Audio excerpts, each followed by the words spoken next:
Welcome to KPSC 2.0. ഇന്നത്തെ നമ്മുടെ topic Kerala ജോഗ്രഫിയിലെ ഏറ്റവും ബേസിക് ആയ ഒന്നാണ്, കേരളത്തിന്റെ ഭൂപ്രദേശം.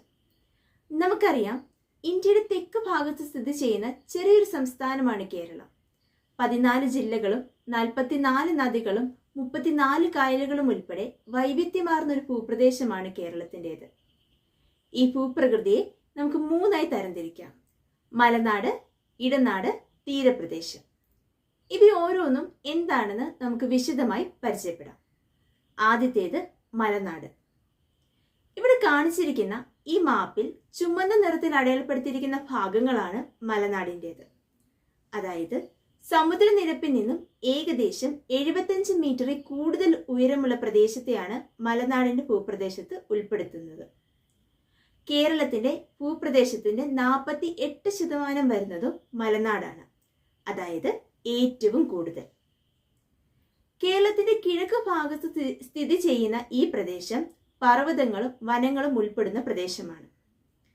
കേരളത്തിന്റെ ഭൂരിഭാഗം നദികളും ഉത്ഭവിക്കുന്നത് മലനാടിന്റെ ഭാഗങ്ങളിൽ നിന്നുമാണ്. നമ്മൾ ഓൾറെഡി പറഞ്ഞു, ഈ പ്രദേശം എന്ന് പറയുന്നത് വനങ്ങൾ നിറഞ്ഞ പ്രദേശമാണെന്ന്. പശ്ചിമഘട്ടം ഉൾപ്പെടുന്നതും ഈ പ്രദേശത്തിന്റെ ഭാഗമാണ്.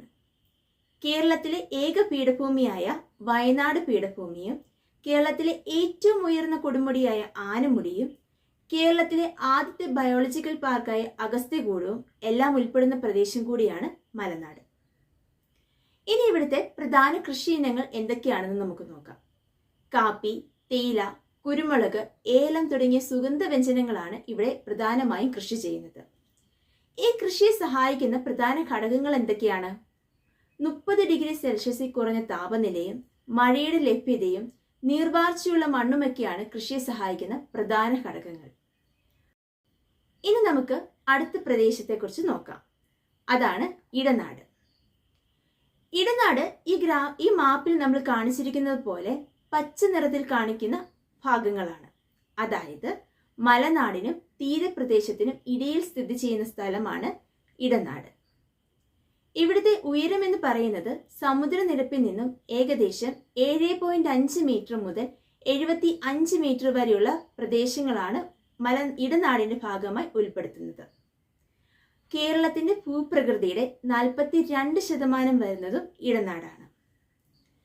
ഇവിടെ നമുക്ക് കാണാൻ കഴിയുന്നത് ചെറിയ കുന്നുകളും താഴ്വരകളും ഒക്കെയാണ് ഈ പ്രദേശത്തിന്റെ പ്രത്യേകത.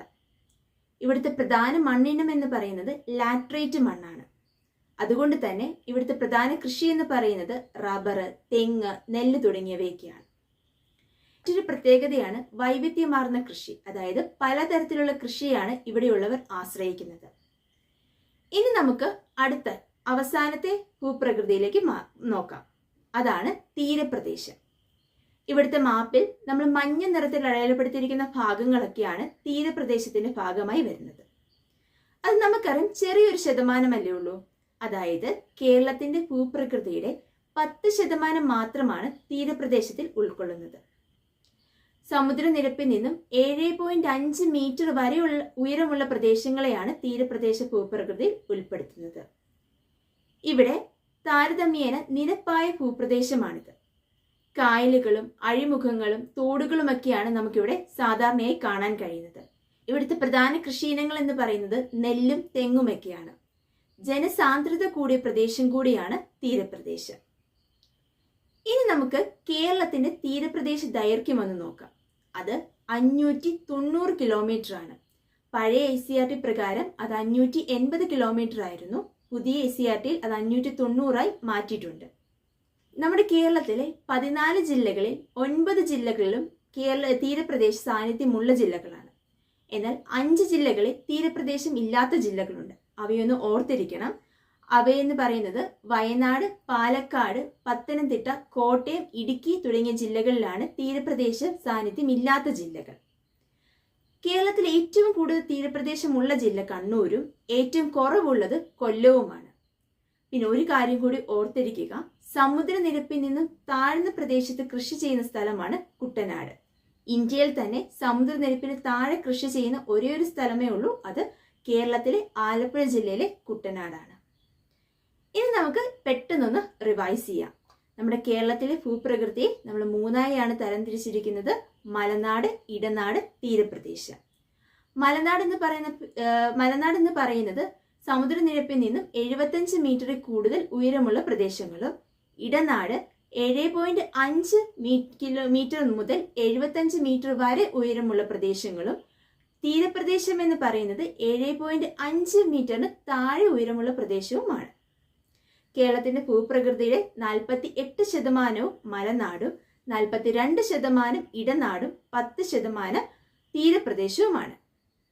ഈ പറഞ്ഞിരിക്കുന്ന കാര്യങ്ങളൊക്കെ നമ്മുടെ 5ാം ക്ലാസ്സിലെ സോഷ്യൽ സയൻസിന്റെ ചാപ്റ്റർ 8 നാടറിയാം എന്ന ചാപ്റ്ററിൽ ഉൾക്കൊള്ളിച്ചിരിക്കുന്ന ഭാഗങ്ങളാണ്.